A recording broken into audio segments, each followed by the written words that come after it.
ఈ అసెంబ్లీ ఎలక్షన్స్లో శ్రీకాకుళం జిల్లాకి 10 సీట్లలో ఏ పార్టీకి ఎన్ని సీట్లు రాబోతున్నాయి అనేది ఈ వీడియోలో చూసేద్దాం.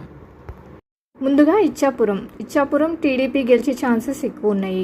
అలానే టెక్కలిలో కూడా టీడీపీ గెలిచే ఛాన్సెస్ ఎక్కువ ఉన్నాయి. ఆముదాల వలసలో కూడా ఎక్కువగా టీడీపీ విన్ అయ్యే ఛాన్సెస్ ఉన్నాయి. నరసన్నపేటలో టైట్ ఫైట్ ఉండబోతుంది. ఎక్కువగా టీడీపీ గెలిచే అవకాశాలు ఉన్నాయి. పలాసలో కూడా టైట్ ఫైట్ ఉంటుంది.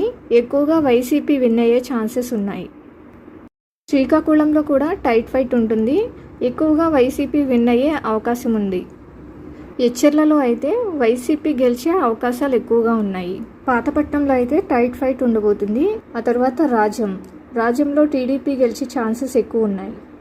ఫైనల్గా పాలకొండ సీటుకు కూడా టైట్ ఫైట్ ఉండబోతుంది. ఏ పార్టీ గెలుస్తుంది అనేది చెప్పలేము.